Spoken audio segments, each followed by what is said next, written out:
Take your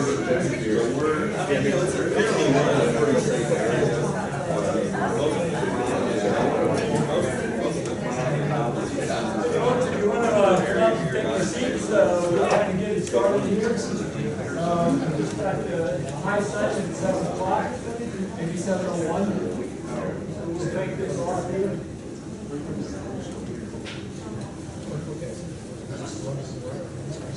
Can you hear me well back there in the back? Yes. Okay. I can use this if you need. There you go.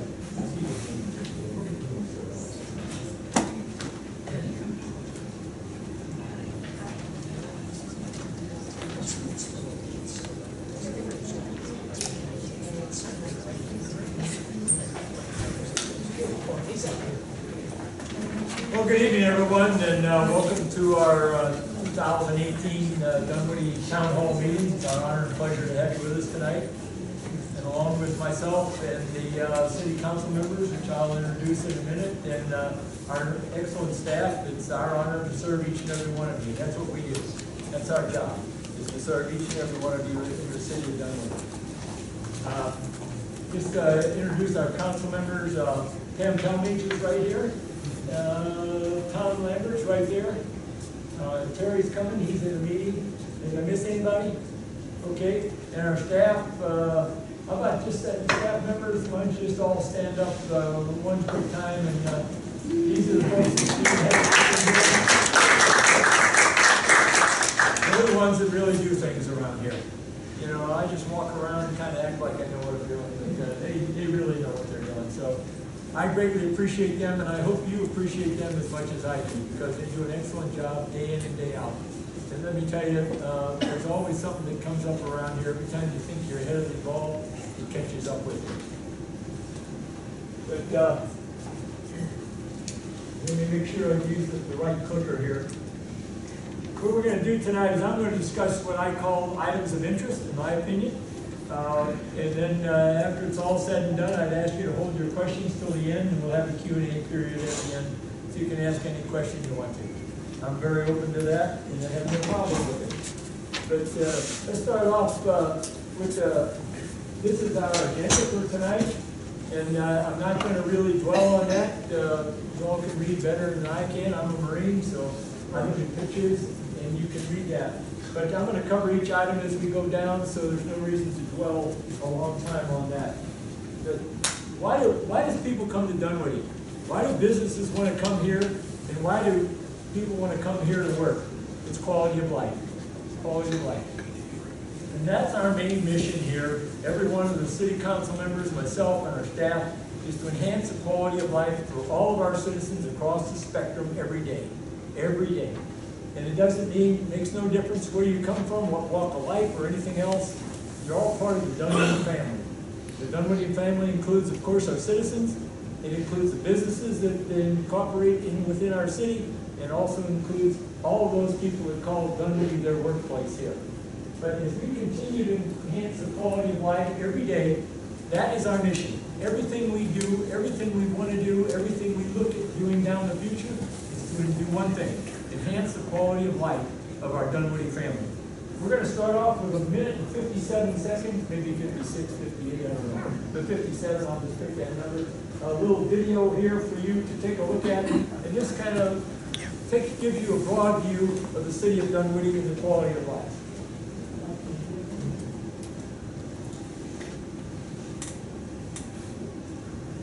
By the way, this doesn't have me in it. Can you hear that in the back?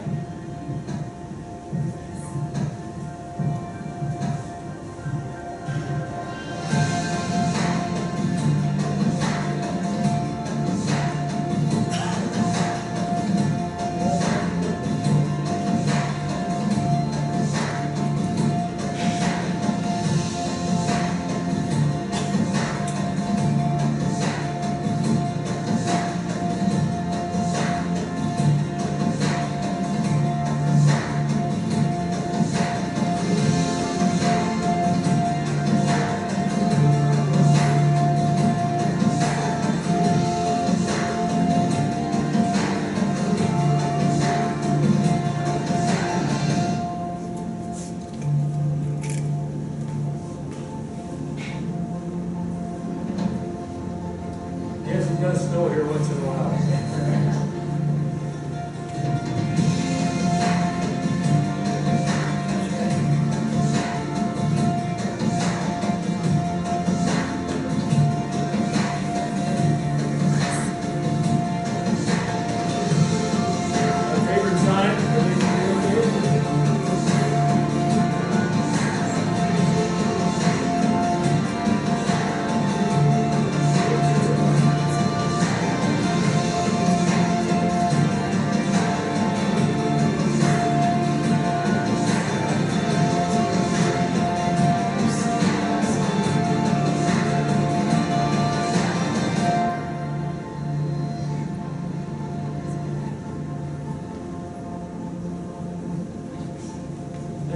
That's in a small capsule.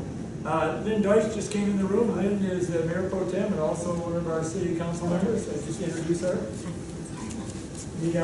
I think that kind of gives you a good overview of everything. And like I said, my favorite sign in the city of Dunwoody is "Everything will be okay." I love that sign. You know, talking about quality of life, talking about major things of getting around town, everything like that. Let's talk about trails a little bit. The first trail we're going to talk about tonight is the, there we go, back on it. Ashford Dunwoody Multi-Use Trail. The Ashford Dunwoody Multi-Use Trail, as the name depicts, runs right alongside our office, our city hall out here. Eventually it will run all the way from Mount Vernon all the way down to Hammond Drive. The initial phase of it will run from Perimeter Center West down to Hammond Drive. And what does it do besides being a trail? As you can see in the view up there on the left side, is at the bottom left is a artist rendition of it. It has a separate bike trail and an 8-foot sidewalk. And not only is it a sidewalk or a trail or anything like that, but it's a traffic mitigation factor. So we all know we got traffic in the city of Dunwoody. That's no secret. You know, we don't have that. We don't have a corner on that market either, by the way. But we do have traffic here, so this is also a traffic mitigation factor. You know, if we can get people using other sources of transportation other than, i.e. cars, it takes more people off the streets, it enhances our traffic flow, and it enhances our what? Our quality of life. The initial design on this is it's a $500,000 design for the entire thing, the entire length of the trail. It goes, but it's being paid for by a $400,000 federal grant, and with a $100,000 match, and the $100,000 match is being picked up by our good friends and neighbors at the Perimeter Center Improvement District, PCID. So that's where that's at right now. It's still in the design phase, but it's going to go forward. And this is basically what it's going to look like. And like I said, it's going to run all the way down from Mount Vernon, eventually all the way down to Hammond Drive. Which side of the road? Can you just hold your question till the answer for me? It's on this side though, how about that? Okay, multi-use Georgetown Perimeter Trail. Basically, you know, we have a trail going, initial trail we all built goes around Brook Run Park, 1.7 miles. We've got a lot of pushback. I'm a farm boy, I don't like taking down trees either, but you know, once in a while, progress requires some taking down some trees. We do have a policy for all of you that don't know, we have a 1-for-1. We're well ahead of that, by the way. For every tree we take down, we plant one tree. That's on city property. And just remember, I know there's smaller trees than the ones usually we take down, but remember, we're not only planting for us, we're planning for our children, our grandchildren, our great-grandchildren, all of those folks that come back behind us to inhabit our fine city of Dunwoody, Georgia. But this trail here is going to build a bridge over Nancy Creek, and it'll come around and meet the trail. It's kind of a little difficult to see there, and you got a lot bigger screen than I do. But it comes across Nancy Creek and meets a trail that's already been built there. And you see a rendition of that trail. It's built behind the townhomes that are over here behind our old city hall. That was part of the developer's deal with that. They built that trail up around behind them, curved up around, and comes all the way up to Perimeter Center East. We're going to connect into that and go across Nancy Creek with this investment. Give you some ideas. A lot of people like to know cost. We had $600,000 budgeted for that, and 2017 budget. The bid came in at $471,000, and correct me, Michael, if I'm off at all there, but I think I'm close. $471,000 with contingency, and of that $471,000, friends again, our good friends at from their Center Improvement District are going to pony up $200,000. So the net cost of this, which we had budgeted for $600,000, is now $271,000 to us. Great enhancement. It's going to be, again, a mobility factor. Eventually, we're going to connect with trails from other cities around here. That's the big thing that's holding us back from that, is what's going to happen on I-285. We already had a crossing point in the Brookhaven and Chamblee, but we've had to pull back on that because of the construction that's going to happen, which I will cover just a little bit later. But the idea is not just to have trails within Dunwoody, it's to connect trails outside of Dunwoody, which will eventually go down to the Path 400 and even to the Beltline. Dunwoody Green. Okay, you all know this is over at Chamblee Dunwoody Road. We bought this thing a few years ago when there was something going to be built there that the citizens didn't necessarily care for. And there's a bunch of townhomes over there attached. They're beautiful homes. There's 2 parks there. There's city parks, by the way, that we built for everybody, all the citizens here within the city of Dunwoody. And we also kept 3 acres for commercial purposes. And those commercial purposes, our idea is to have something unique in there for the area over here, like maybe unique restaurants, unique retailers, etc. The URA is the one that actually has the, I guess they don't, we own it, but they are the ones that actually do all the deal making on it, if you will, because they are allowed to do things that we can't do. Like we have to accept the highest price of anything we sell. We have to accept the lowest bid for things that we bid out. They don't have to. But we still control it, the DRA members. In fact, the head of that committee is our first mayor, Ken Wright. But these commercial properties here, there's 3 acres there. You see the rendition, that's an artist drawing, if you will. Over on the, it'll be on your right. That's the latest drawing of what kind of their plan there. The red are buildings that they want to build there. We are going to offer them a better price probably than we could get to get what we want to be built there. So that's the whole idea of that 3 acres commercial. That property, Prim is the developer that's looking at it. We have not consummated the deal yet. We have not consummated the deal, but we hope to. And again, we will only do it if we are going to get what we want done in there.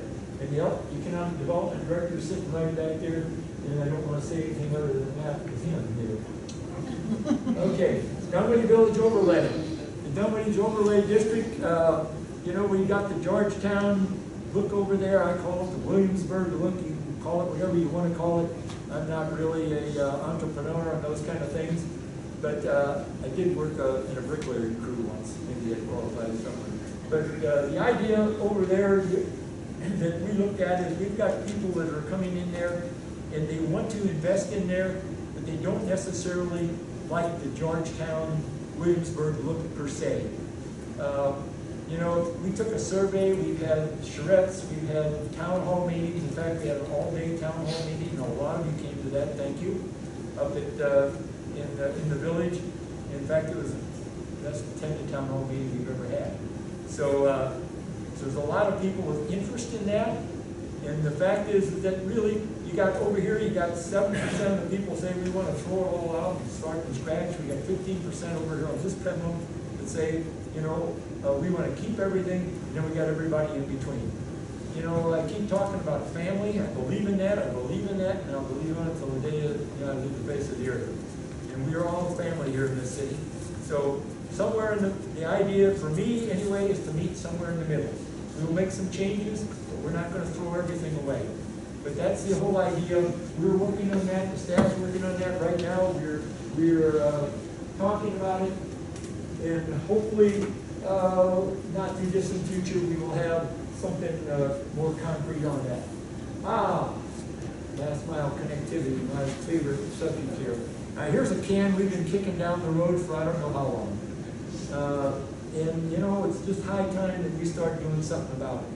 And you know, you can see here by the rendition up on there, is on the left down there. I talked a bit about it a minute ago, Ashford Dunwoody Trail.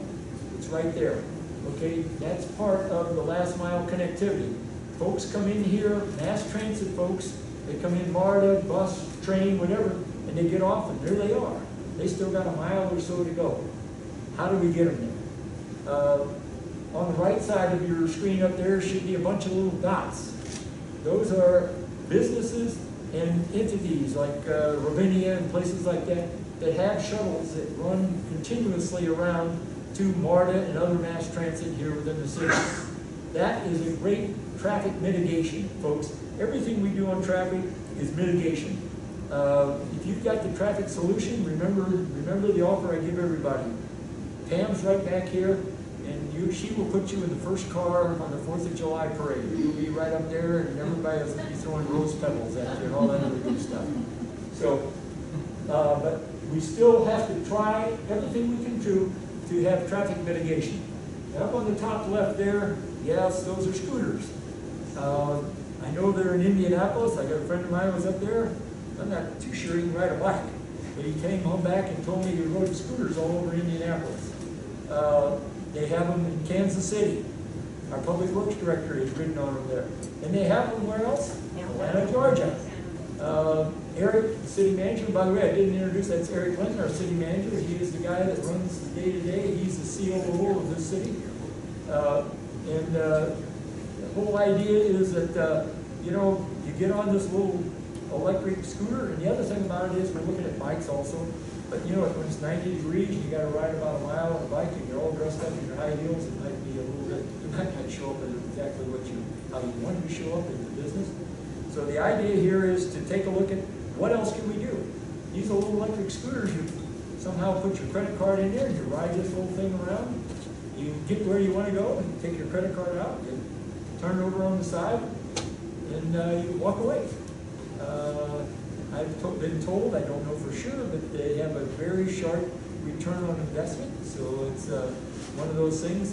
And then at night, they have these people called birdmen that go out, and Eric and I were riding around Atlanta about 2 weeks ago, and this guy rides around. I thought he was stealing them, but you know, he's putting them in his truck, and then they charge them overnight, and they strategically put them around town for the next day. We're going to have a brief on this. Great thing about those scooters, you know how much that's going to cost you, the taxpayers? Probably nothing, because that's a public entity that will do that. Excuse me, a private entity that will do that, and they're a for-profit group. Intersection. Mount Vernon, Vermac intersection improvement. I bet you've all seen it. Come on in, man. Oh, that's Mrs. Miller back there. And there's our Senator Miller. Senator Fran Miller, our Senator. Sorry, Danny, I was another event.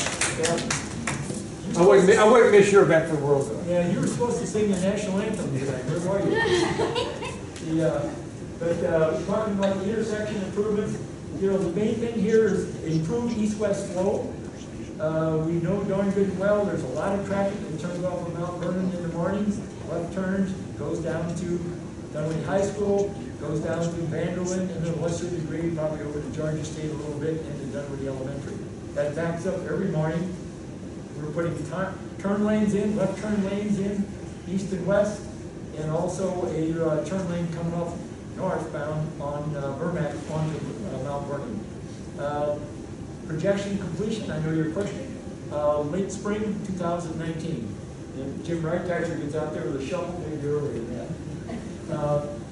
What else on this thing? You know, we did try to mitigate the traffic here a little bit. We put a 15-second left turn signal coming westbound in the morning to try and enhance the traffic movement there. A Band-Aid at best. A Band-Aid at best. But this is about a $1.6 million project, and I got to quit punching these buttons here, don't I? There you go. And we're back on the right one. Okay. Okay, projects around town. People have asked me what's going on down here at the south end of Perimeter Mall. That's called the 1224 project. It's a 16-story office building at a 10-story hotel connected together right there by Mark. It was an underutilized parking lot in the perimeter mall. They basically sold it. They did sell it to these folks. The initial rendition, they came in, we didn't approve that, so they went out and reworked it into our, I guess, our likings, and there's what it is. Market Perimeter, you know that is the Grubbs property. It's got a new name, it's Market Perimeter. It's our old City Hall area over there. There's about 16 or 17 acres there. Basically, they came in with a proposal, and then they pulled that proposal. They've come back with another proposal, and right now it includes 900 instead of apartments, 900 owner-occupied condominiums. They're also in part of that, and I can't tell you, I can't comment on it because I can't comment on it until we're briefed on it, which will be here at our next meeting. But they've included, I know, in the scope, they're going to run the trail from connect on to Perimeter Center East and come on over all the way to Ashford Dunwoody Road. They're going to have a 2-acre park there. This is what some of their proposals are. And I know it went in front of the Planning Commission the other night, and it did pass the Planning Commission with just one condition, that was a 10% maximum percentage of units that could be rented and no B&B rentals. Other than that, can't comment on that until I'm briefed on it. Okay, let's talk about the I-285 project outside of Dunwoody. The first part of that is the 400 intersection with I-285. It's well under construction. It's a 47 to 51 month project. Completion probably 2021. This is a top-down view of it, and that's only right there.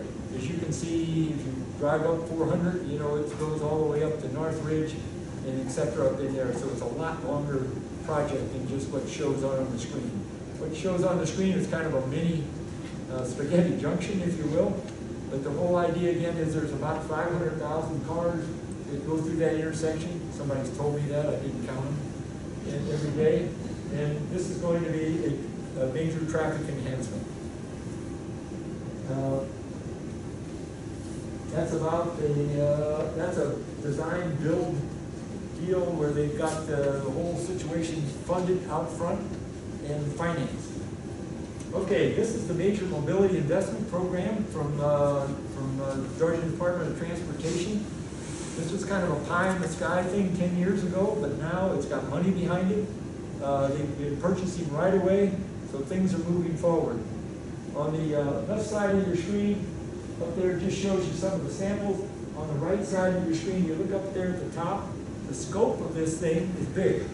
It runs from I-20 on the west side to I-20 on the east side, all the way around. And the starting dates, or starting some of it, like the I-85 project, has already started. The next starting dates are going to come up here in about 2 or 3 years. And the whole idea here is managed lanes. And what does managed lanes mean? It means toll lanes. And they're going to be elevated lanes. 2 lanes going east, 2 lanes going west, across the entire spectrum. They will have different egress and ingress points than your current I-285. So it'll be different, they won't intermingle with that traffic. Missing a point here. To start, the graph you see down there, the blue lines and the yellow lines, the blue lines are starting right now, and they go out, and those are the start. At the end of the blue lines, that's a kickoff date. The elevated lanes between, they'll do it in sections. I-75 and I-85 are going to commence in 2021. The first part of this thing will actually be going, the managed lanes will be actually going up 400, will be the first managed lanes. How they control managed lanes? Price. It's real simple. I asked the other day, well, what happened about the factory worker? How can the factory worker get on this? He can't afford it, or she can't afford that. I said, well, the factory worker will benefit because the folks that can't afford it will move off of the managed lanes, and the managed lanes, the regular lanes will move a lot faster. one of our staff members, she's sitting right back there, comes down 75 every day. And since the managed lanes have opened over in 75, she saves 1 hour a day. 1 hour a day, folks. That's what we're talking about. You know, we time the lights through the city and everything, and they come back and tell us, well, you just saved 45 seconds. Well, my age, folks, I can't even turn around in 45 seconds. You know, that time frame doesn't even enter into my world. But there's money behind this. Money behind this. The questionable thing is, Governor Deal is a big pusher of this. What happens when Governor Deal leaves office December 31st? We're hoping that the momentum, the amount of land they have bought up already for right-of-way and those kind of things will push it through. So we're sure hoping that continues to move down the track.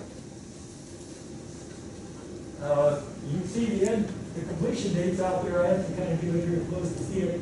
But the completion date for the, you know, the east side, west side, top end is somewhere out around 2024, 2026. Now that sounds like a long time away, but you know, construction and everything else, that's pretty short time frames. I think this will be a major enhancement. Oh, by the way, today we were told in a meeting with one of the folks from GDOT, if you haven't ridden on I-75, the managed lanes, and no matter if you got to go there or not, get in your car and go over there and just test them and see what they're like. They're supposedly fantastic. We've got personal responses from right here in our staff. And so I'm going to pull a little gas in the old car and head on over there. Down on the left, how do we get people moving on the north end here? Okay, we got managed lanes, we got this, but how about mass transit? How about mass transit? Well, okay, there's heavy rail for one. That happens to be MARTA. That's pretty expensive, about $250 million a mile. So basically, we've been told by GDOT that that's probably not going to fly. The next option is light rail. I happen to like light rail. For your information, all of us up here on the north side, all the cities, the mayors have gotten together with PCID, and we've hired a firm to give us a, if you will, an understanding of what can happen here on mass transit. And they've interviewed all of us. I think a lot of us are said, how about light rail? The problem with light rail is that, you know, you might have to have more right-of-way than we can buy, quite honestly. So the third option would be rapid transit on rubber tires. I don't use the word in front of, I don't use BRT because B part of that has a negative connotation to citizens. So I just use rapid transit on rubber tires. There's a rendition of one in China. That picture right up there, that green thing on the left right there, that's what it looks like. And no matter what we do up here, remember there's two things. It has to be efficient and it has to be on time. If it's not those two things, folks aren't going to ride. So one of these things is going to happen here. The rubber-tired rapid transit is already planned for 400, just so you know that.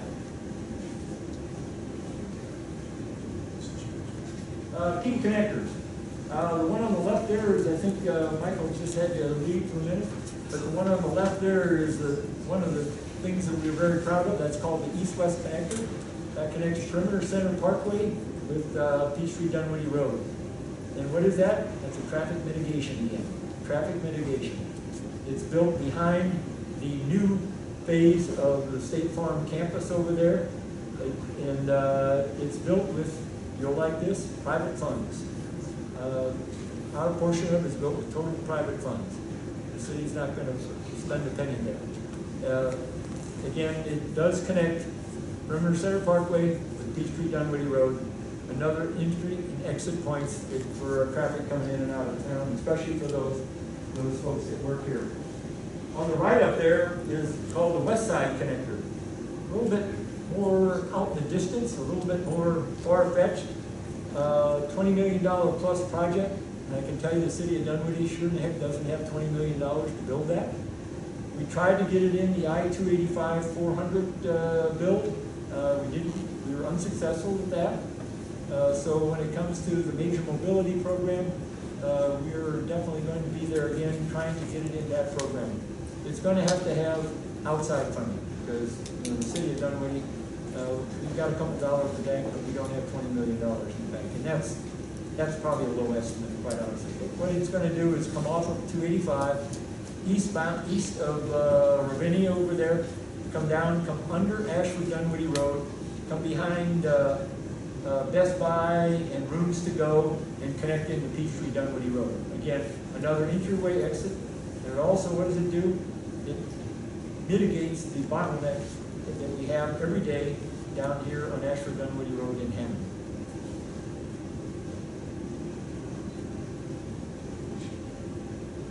Oh, city budget, my favorite thing right here. There's the 2019 city budget there. You can take a good look at it. 38% there is the police and the chief's right over there. Put our police force up against anybody. We have a quality police officers, men and women that serve in our police department, not only that wear the uniform, but also are behind in the administration. They are sharp people, they work hard, they're dedicated, and they're dedicated to doing one thing, serving you and enhancing your quality of life. While I'm talking about the police, let me jump off just a minute and talk about EMS. You've seen this in the paper a lot about emergency medical services. We are not happy with our response times up here on this end. We are kind of at the north end of the county. You know, we're not in the middle where we can be supported 360 degrees. We've got, you know, Gwinnett over here, we've got Fulton over here, so we don't have a mutual aid with those aspects, with those folks in those towns. And all the EMS vehicles are controlled by district. We're in District 3, by the way. And so we declared medical emergency. I messed that up. What is it? Help me out there. EMS emergency. Yeah, EMS emergency. There you go. Spitting out the wrong words. But we declared that back in May, and we have met. We put a presentation right here in this room in front of the entire District 3 EMS Council, which includes about 24, 25 folks. And out of that, Dr. Harvey, who's the head of that, picked a special select committee to listen to our situation. We've been in front of them twice. DeKalb County's been in front of them, and their AMR, who is a provider as of this time, has also been in front of them. We asked for maybe separate zones if we could get those. Shorten, we think the whole county, DeKalb County is pretty big, and if we, you know, divide that into zones, south, middle, and north, we could probably enhance the service. But we did not get that. The decision came out on a couple of weeks ago. Although they're still looking at it, it's not dead, that issue. But what we did get is a EMS vehicle in each one of our fire stations. A little past history on that. When we became a city, the county ran EMS services. There were county vehicles in there.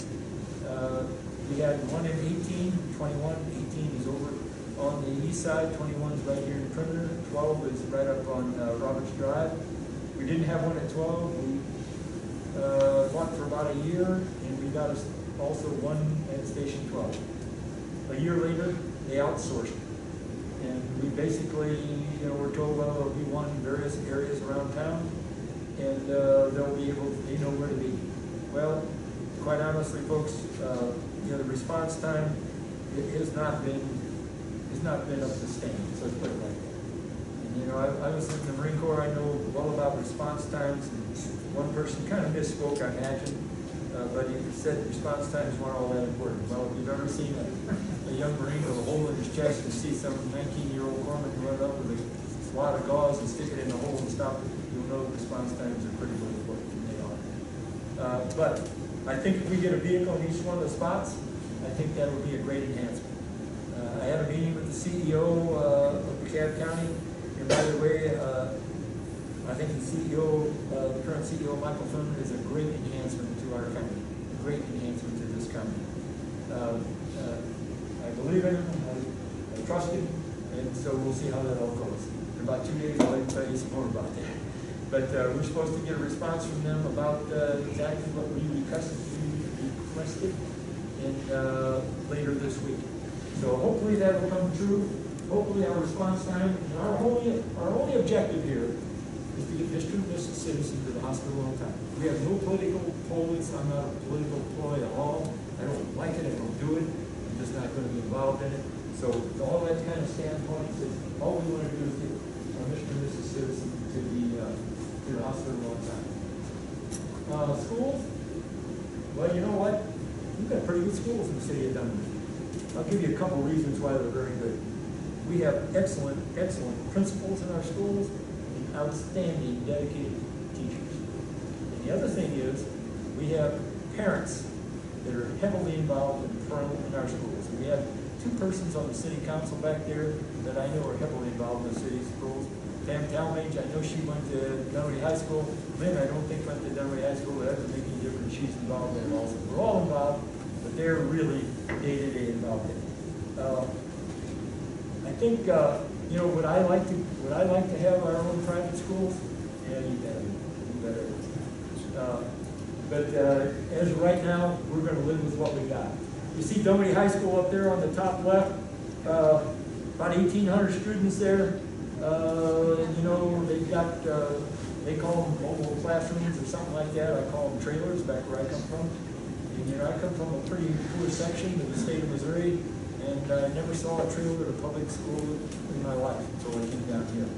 And so, you know, I'm not a fan of those mobile classrooms at all. If you want to know the God's truth. Yeah, but the high school there, boy, they're landlocked. I don't know how many more students they can put in here. I really believe that we need another high school somewhere in the area. I don't know where, but somewhere in the area to alleviate the overcrowdedness of Dunwoody High School and other high schools that are down the road just a little bit. They're overcrowded, and there's not enough room in Dunwoody High School anyway to expand much.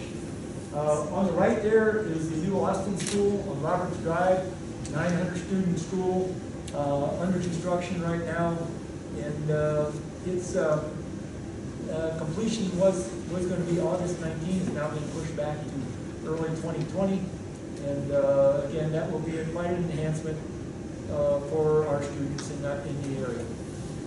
One thing I want to talk about is you see down below there's a road there. That's Roberts Drive.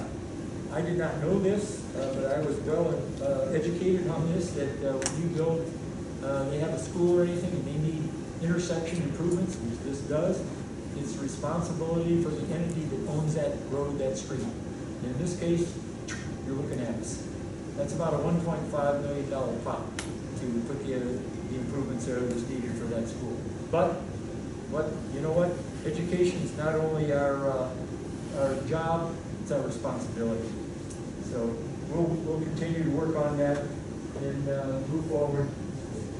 The idea, you know, I hear talking about schools. I'm going to digress just a minute. I hear talking about schools. Well, this school, that school. And, you know, we all know the Austin School, we just got a blue ribbon there, one of the 13 schools in the state that got that and all that good stuff. But you know what?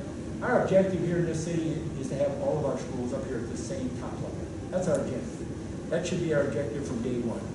Right? Bring all the schools. Don't tell me about, you know, some other school that you say, oh, they're not quite as good as Maloney. They can do as good as anybody. They put out some great students. So we just need to make sure that we're doing things equal across our city, all of our schools. Parks and amenities. We've got Brett Walker right back there. He's the parks man. You all know him. One of the things I'll tell you about our parks is almost all of them are run by nonprofits. And let me tell you, I'm a big fan of those. There's Alan Mulder right there. He runs the Nature Center. I'm a big fan of having our nonprofits run our parks. That takes a lot of the pressure off of us. It takes a lot of the expense off of us. And it takes a lot of those other things that you have. And they are day-to-day sitting right there getting things done. On the top left is the new pavilion over at the Dunwoody Nature Center. That's opened this year. It was done with city funds and also with funds from the Nature Center itself. It's a beautiful facility. If you haven't seen it, you ought to go over there and just walk by it, if nothing else. It's going to do a great enhancement. One of the things, by the way, all these things that we've done in the parks, you know, we used to have to go rent space when we have a retreat and all that stuff. We don't have to do that anymore. We've got our own places. We can just use our own facilities. The top right up there is Windward Hollow Park. New restrooms and a tennis court. I just want to tell you that when I don't know what folks used years ago. I think they used nature as their restrooms. And, you know, people kind of frown upon that these days, so we have to put restrooms in all of our facilities. And we're definitely, good night, Lynn. What'd she say? Okay. Okay, the bottom left down there is the ballparks. Over there, you know, we own that property now. That was in the trade for the Austin School, and our ballparks over here. That's our baseball fields. Yes, they did come in over budget. I know that, you know that. But let me just tell you, they are state of the art.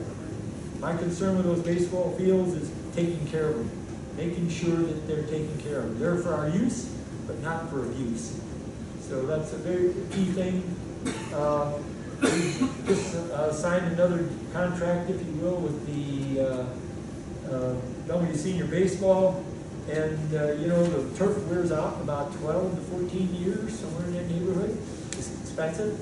So what we've done is we've asked them for everything that they have these tournaments to have a certain percentage of that come into a pot that we will keep, and then 12, 13, whatever years down the road when the turf wears out, we'll have the money in the pot to write out a check to get new turf in there.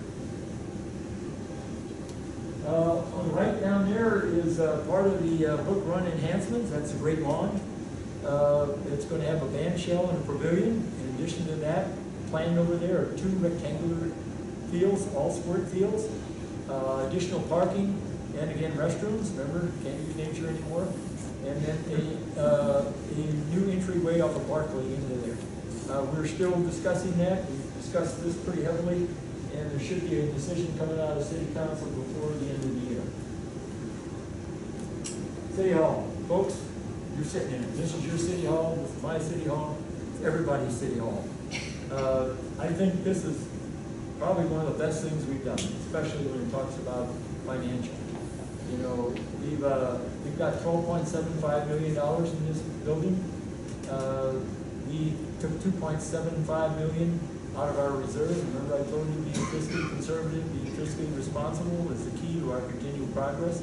Without that, everything dies in the water. And we got a $10 million loan.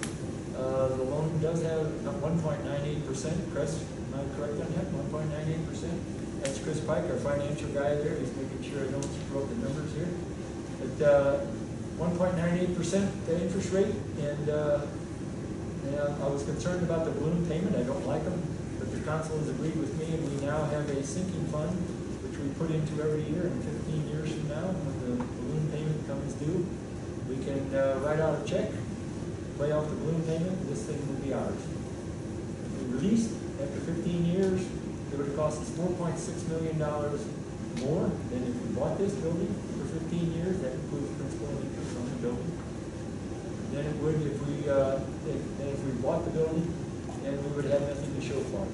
In the 15 years, we got a 48,000 foot square building, 3.26 acres. It was worth at least about $3 million an acre. And you know what? This building should fill our needs because we've got extra space here right now that we're not utilizing at this time, but we will in the future. It should fill our needs for 40 to 50 years.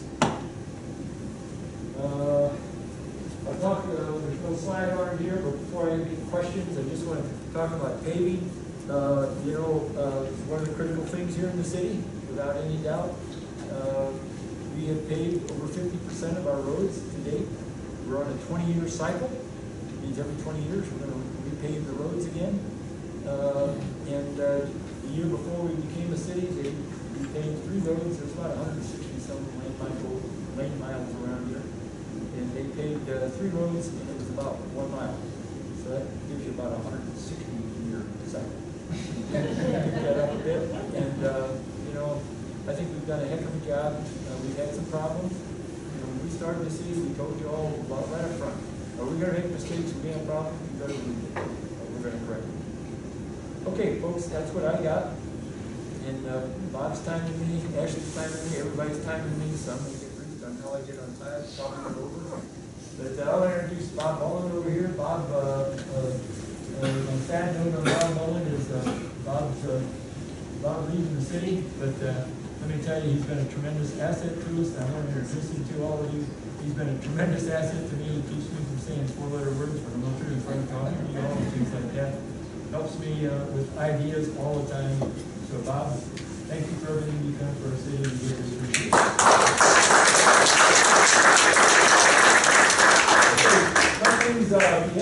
If you have any questions at all, all I ask you to do is stand up and speak up, because, I'm a jet fighter pilot, and I can hear sometimes. So. And we do, I think we do have a microphone, just in case anybody would like to use that. So if you have a question, I'm more than happy to come on over. Again, if I don't have the answer, the staff might have the answer, and if they don't have the answer, we'll get you an answer. How's that? I'm just curious if you want names. Sure. I'm Nancy Berman, and I'm just curious about the Dunwoody Village Parkway area. It seems to me that all they did was narrow the road, and now there are really some townhouses and everything else is going on. And then it seems to me that there was a big argument. Some people think that the Dunkin' Donuts on Mount Vernon is more attractive than the New Zen Road on Dunwoody. And I didn't, because it was,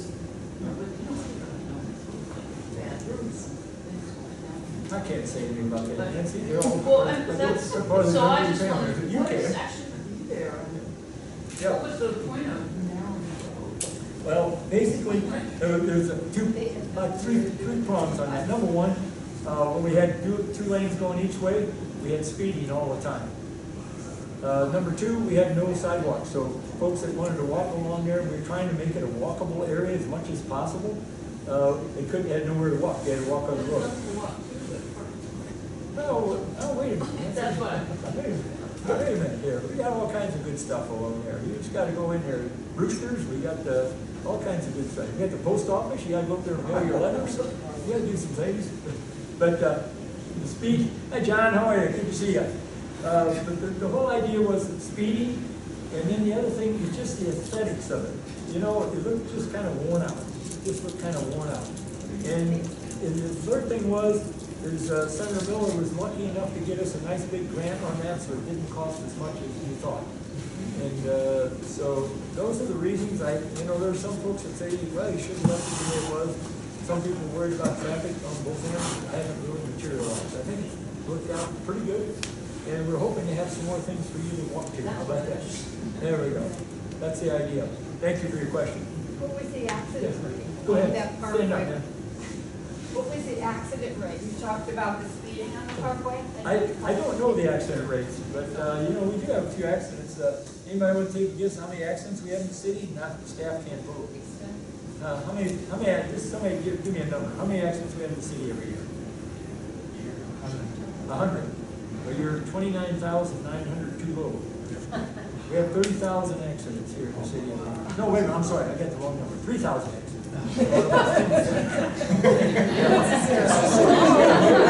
Well, now that I got your attention, we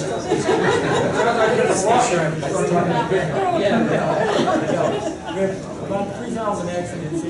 I don't know, we hear that, all of us in the staff and all of us in the city council here, boy, it's a dangerous intersection. Give you an example, Jet Ferry and Dunwoody Club Drive. We share that with Sandy Springs. And I've heard, boy, that's a dangerous intersection. Well, I'll tell you, all of them are at times, I'll tell you that. But if you take a good look at that, in the last 3 years, there's been 6 accidents there for the Dunwoody police has responded to. Now maybe Sandy Springs has got more on their side, I don't know. But when you think of 3,000 accidents a year, and that boils down to two a year for us, it's not that much of an unsafe intersection. We've got a lot of intersections that are a lot worse than that. But I don't know the numbers on those. But I'll try to get them. Yeah, Bill. I noticed when we first came in that you had a slide up there with topics. Are we going to get to that, or is this just now open?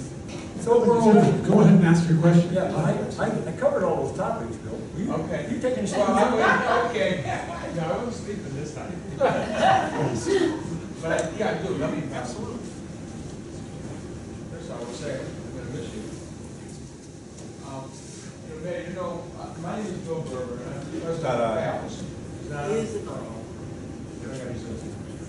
Speak into it? There we go. Okay, let me go over here. And I know Mayor Shorter was very familiar with that group. But one of the things I was concerned, actually I should bring this with me, I wasn't here for when this meeting, when they had this Keep your mic close to presentation. you. Yeah, when you had this presentation, and one of the things, you know, this is my pet peeve with the city, and when I was here last month, when the Convention Bureau, when the Convention Bureau made its presentation, and it listed all the organizations that were going to be in the convention, PALS, which is, for those of you who don't know, PALS is the Senior Adult Education Group that services Dunwoody and Sandy Springs. Fran has been a speaker at ARPA. You spoke at our luncheon at 25th anniversary. You've been around almost 30 years. We get 150, 170 people participate every session, which is 4 times a year. And I was out of town when this presentation was made, and there wasn't any mention of PALS, but more importantly, I didn't have time to go through the 100 and some odd pages of this report, but I did pull it down on the internet. And there wasn't, if there's anything that talks about seniors, I didn't find it. And you know how I am about that. There's not very much that's talked about in terms of the future for seniors in Dunwoody. Right now, the only, the Market Jewish Community Center has some senior programs. The churches have, a minimum amount of senior programs.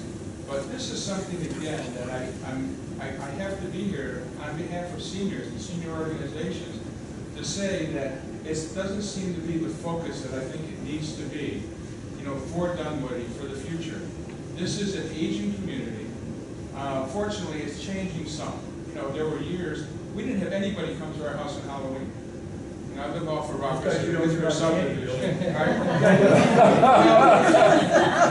I think on a bowl of candy and I come home and there was more there than when I left on the road. I didn't know how that worked. But now at least we're getting some youngsters coming around. But they were probably stretched 4, 5, 6, 7 years when there were no kids coming around. When my kids grew up, and we've been here 41 years, there were hundreds of kids around the neighborhoods. Anyway, it's an aging community to an extent, and I do want to raise the issue. One thing I say, I'm going to miss him because he is terrific when it comes to advertising the pals. But overall, I think that there's a lack of, an address to the issue by the city dealing with what we're going to do. We know there's the Austin possibility, there's the other building up on Chalford, but I don't see it in here. I didn't see it on the list that was up there. And I'm wondering, what are we going to do about addressing issues for seniors? Okay. Well, I'll tell you, it is an issue, without a doubt. We know that. It's also, an issue, the situation of funding. Everything boils down to funding. If we got an unlimited budget, we can do just about anything. But, one of the things when I talked about parks, I didn't bring up, for those of you who don't know, we own the old Austin School building and ground. There's about 10.2 acres right there. What we do with that's going to require a lot of public input, a lot of public discussion, and out of that, hopefully we can. I don't know whether we keep part of it, all of it, or none of it, but we got to take a really hard look at that, what we can use and how we can use it, and what are the economics of using it. So, yeah, it's I'm only 22, so I don't worry about seniors. No. But I will tell you that, seniors are definitely in our thoughts, and we just, as of this time, we just don't have the funding right now to push the programs. And folks like you that are pushing PALS and the churches are taking up the slack for us to this extent. As we go down the road, we're definitely going to have to address that situation. Without a doubt. It's a good point. Any other questions? Why is it not been a priority? Well, sir? I mean, we don't have funding. We get funding for everything else. For like what, sir? The senior facility.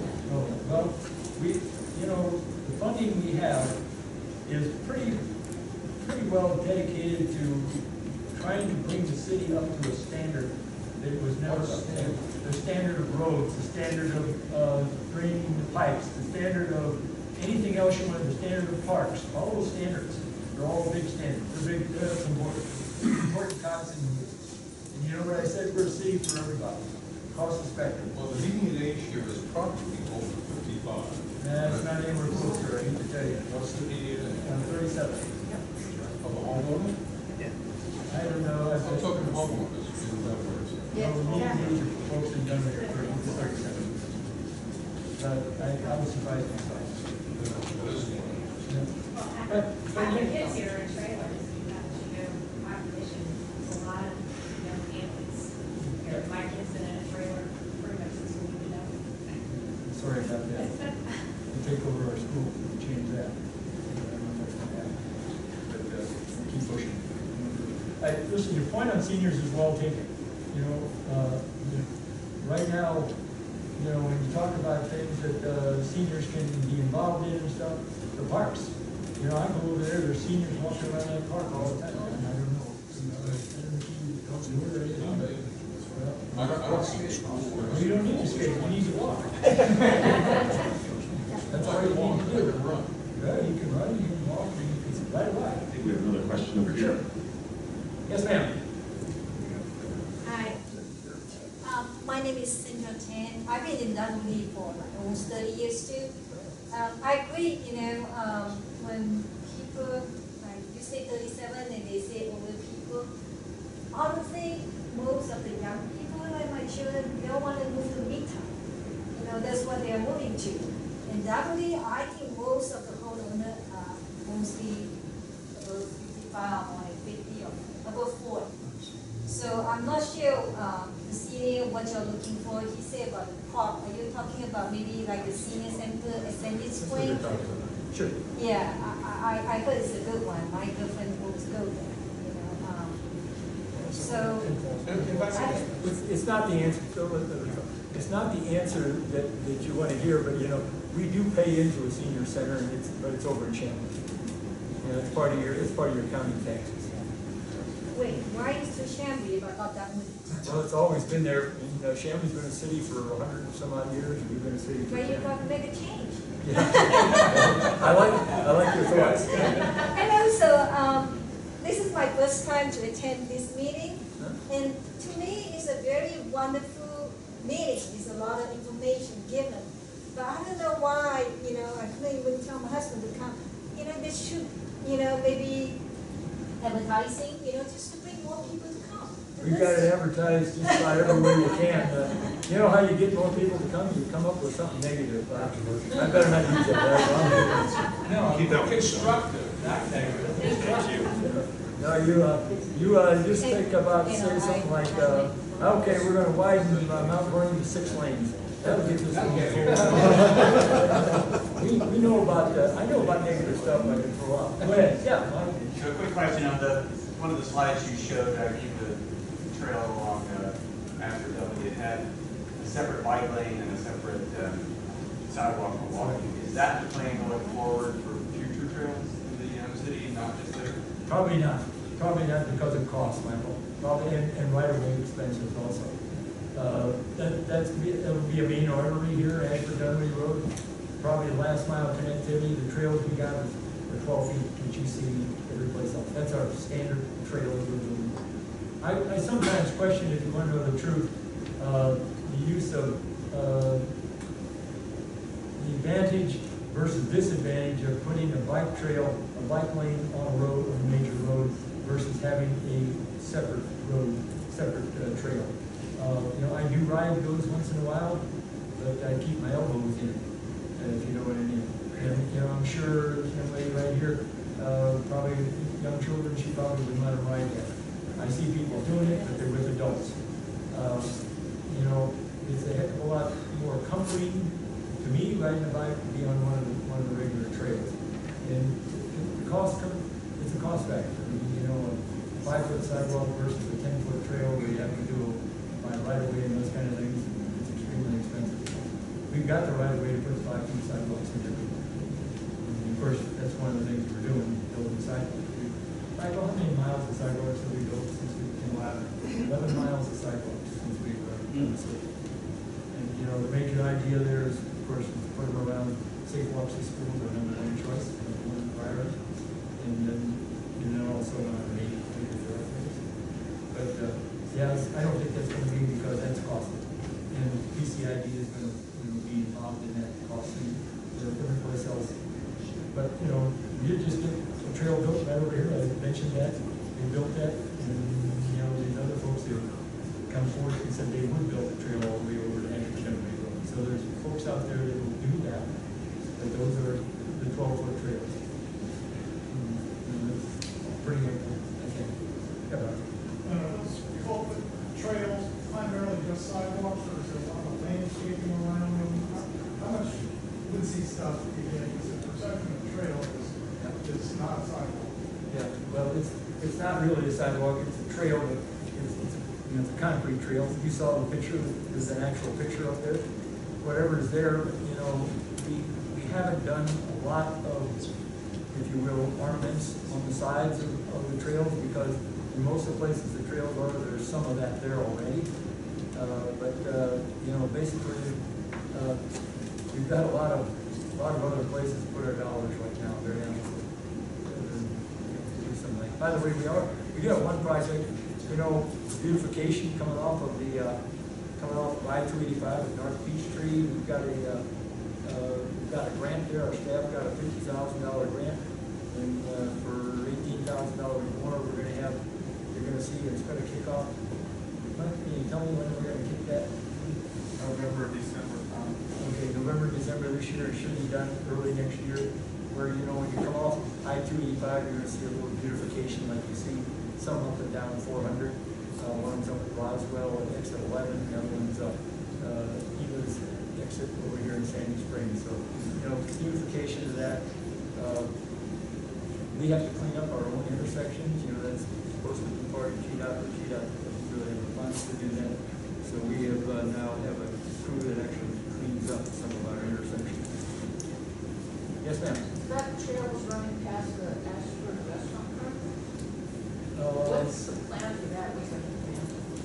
Which one, ma'am? Where there's water and there used to be 3 restaurants and now there's one adult. Where Brio is. Oh, no, you're on Rio. Yes, ma'am. Yes, ma'am, it will go by there. Yes, ma'am. So what is that going to be? It looks like it's not going to be what it was. What, that, To me, it looks like they were getting it. there's proposals there, and, by the way, my wife's right there. It's my wife married, we've been married 5 years, so we just celebrated our 5th anniversary.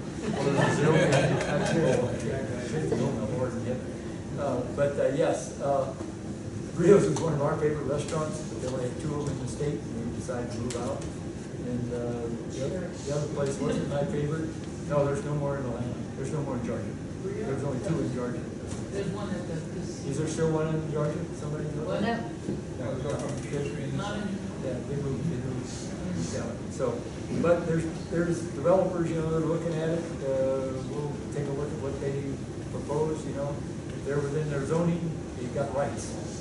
So somehow, whatever the developers do in this new trail is being controversial. well, the new trail's going in no matter what they do. They might put up with They probably won't get that because I don't think they'll be approved. Isn't now it's only PF Chang there?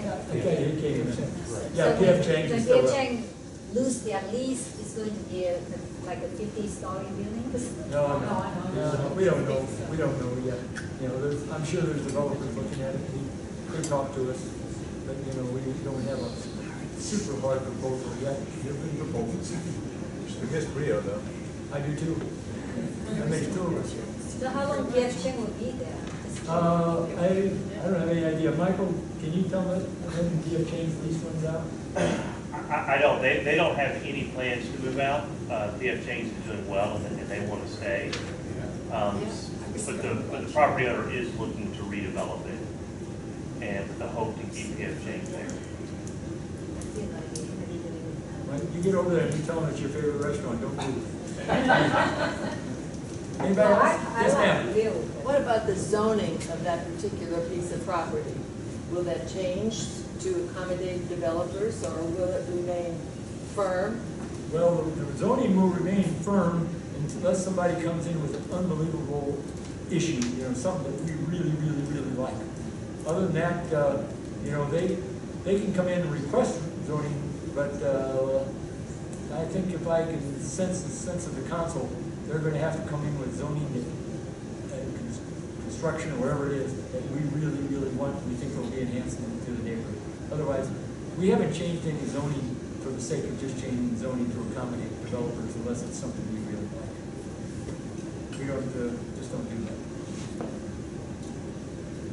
Haven't done it yet, so maybe Yes, sir. There seems to be an increase in air traffic noise over Dunwoody, at least in my perception, in recent months. And I think there was an FAA change in the last year, along with some safety type restrictions, or lessening the safety type restrictions. But I seem to be noticing more traffic directly over Dunwoody, particularly east part of Dunwoody. You're on the east side? Yeah. Yeah. Is there discussions or work being done between the city of Dunwoody and PDK on trying to, I guess, reduce that and minimize the noise? Well, we talked to PDK, you know, it's one of those things, you know, DeKalb County owns PDK, as you well know. But I think the whole idea is that, you know, I can still hear, so I can hear him too. My neighbor asked him about him, and he said he can't hear. So I said you might have an advantage there. But, yeah, you know, they have noise abatement procedures, but the other thing they have is they've got a multitude of traffic. And when on a clear day, you probably hear them more because, you know, they can go out and VFR, the visual flight rules, IFR flight rules that need you under control all the time. And they do have a noise abatement departure. I don't know if everybody exactly abides by that. I can tell you from flying in Europe, if you go, you know, a quarter of a mile off of the trail, if you're low on altitude, the buzzer goes off, and your airline is fine. There's no airlines there to find, so I don't know if people pay the fines, but, you know, most of the traffic's coming out of PDK. There is some of the other traffic, you are right, you did change that, you're continuing that. You did change the restrictions on heights of the commercial airliners. And so it came down, I think, like almost 2,000 feet. So some of the big stuff coming out of down in Huntsville will also cause some of our noise. You are right, there's noise here. You know, you just keep my brain, I'm gonna go meet with the meeting. Thank you. Yes, sir, John. What is the state requirement on this critical pipeline? I know, being in compliance with state law. Michael, you want to answer that? 4 feet. I don't think any of those. No, bike lane, he's talking about bike. Bike lane. So, most of it is probably 2 feet or less, right now. They're all 4 or 5 feet. All right. 4 feet. Well, they're not bike lanes yet, you know. Yeah, I all think of some of them. it's competing, because sometimes you have a bike lane that then ends, and you've got just essentially curb markings that people constantly might never call it a bike lane. Well, that's not a bike lane, that's just a curb. I was coming over from Mount Vernon, and there's a picture of a bike. I measured it, it's 2 feet or less. Okay. I don't know if you have bike lanes all the way around where we do that. Not all the way, but where it's marked, it's at least 4 feet. Well, I'd like to stop by that, I'll go with you and measure it, but it's not 4 feet. Because I know what 4 feet is. Okay. Do those bike lanes include the curb and gutter as part of the bike lane? No, because you can't ride on it. They do know the measurement, yes. Okay, so that's a part of that 4 Oh, feet. there's 2 white lines, I'm measuring the 2 white lines. Yeah. All right, No, 2 bike lanes? 2 white lines, which contains the bike lane. We don't have bike lanes everywhere in town, just put it like that, you know, we do not There are have. No, I know that. some of the ones on Mount Vernon, because of the debris in the road and the paving projects that have left, you know, have a mound of pavement that drops off the concrete close to the curb. You know, the rideability of the space that's in that one bike lane is significant. I do right there. I would notice that, you know, I sort of feel some part of it, but I'm feeling really energetic. Yes, ma'am. This is one of my A couple neighbors here, by things the way. on the bike lanes, I don't see people riding in the road. I see the bikes, a few bikes that are more riding on the sidewalks, that's number one. Number two, as far as the seniors, you all found, what, $200,000 to tear down the Brook Run building, which had potential for senior center, as well as other things. Yeah, that's probably, you know, And we were not asking for extra for that. you're probably talking to the wrong guy about that, because I stood on the other side of that. But, We're aware of that. you know, that's, Now it's water under the bridge, we gotta look forward. We got Austin School, what we do with that, that's gonna be in the big city hall meeting. Yes, Wayne?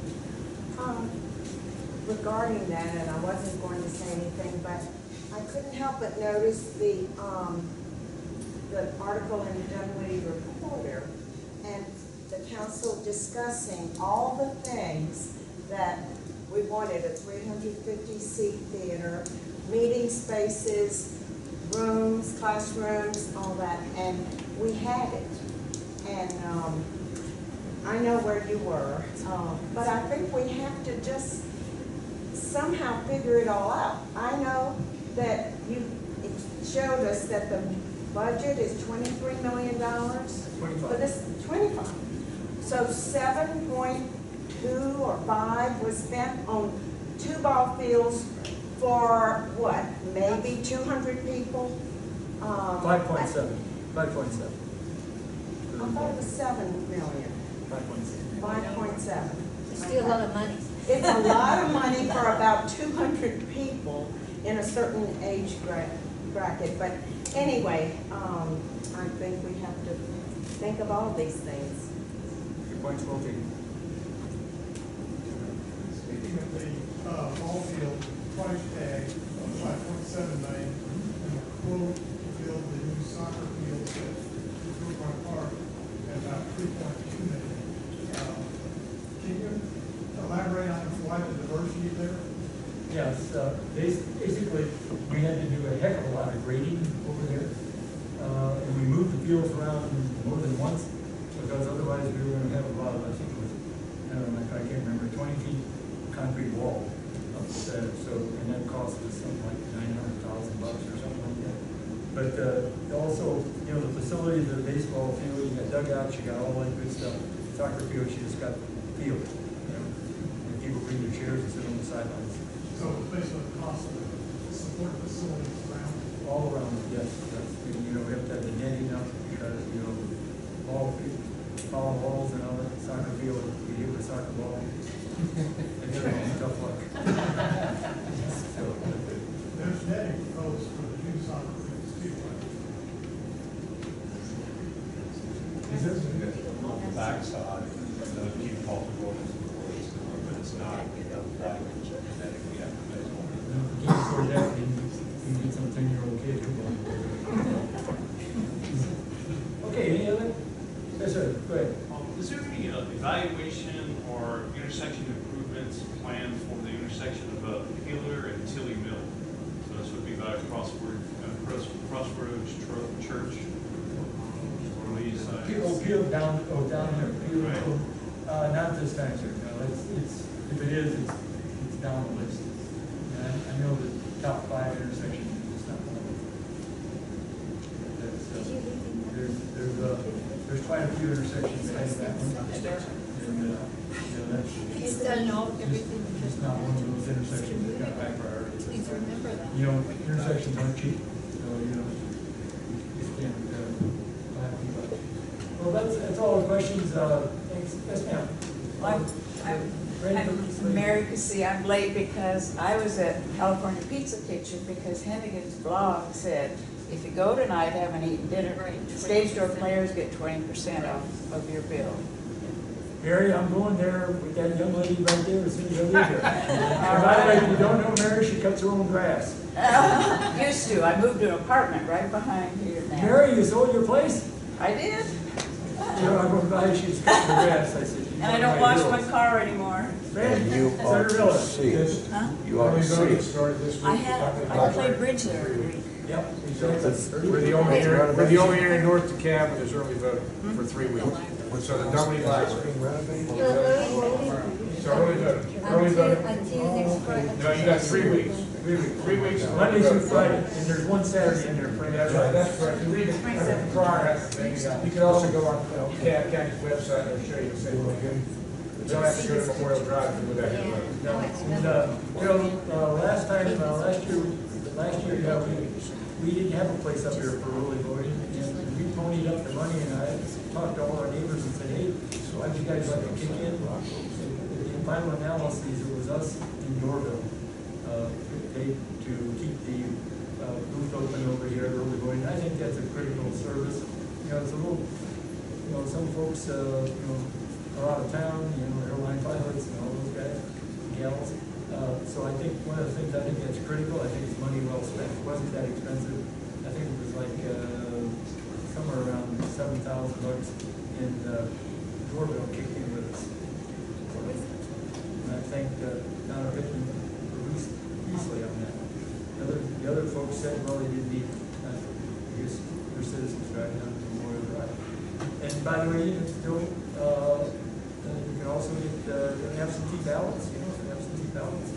I'll be sending out an email with all that information here if you're on my email list in the next 2 weeks. Yes, Mary? You can go to decavvotes.com and print out the ballot. There you go. I did it today. Well, I used to work the election.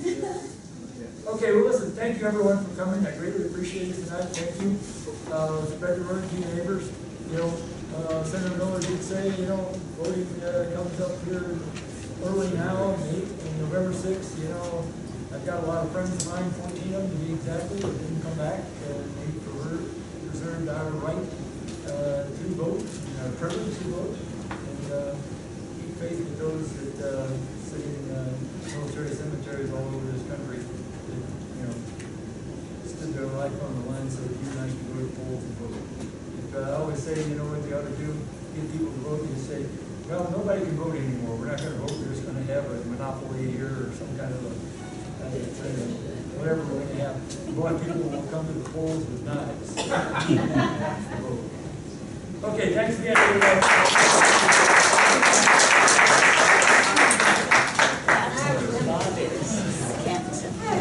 Oh, yeah.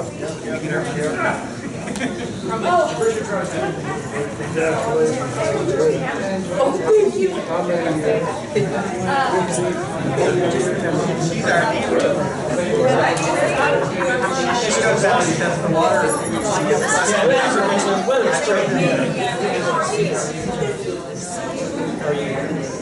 No, I think you're doing good. I'm not going to jump away. She's the one to test the perimeter.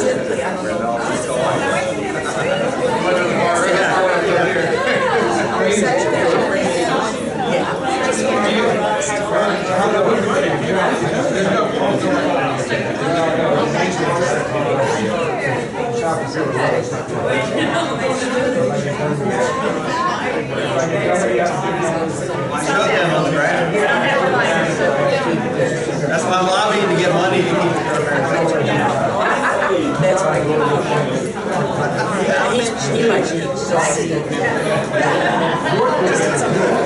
all money. How many times do we hear that stuff? And I have extra bags. That's a great guess.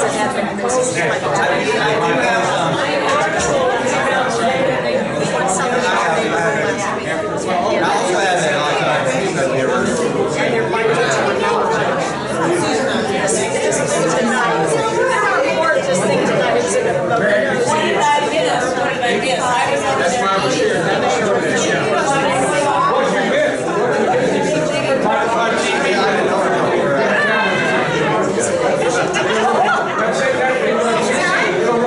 North, you can't say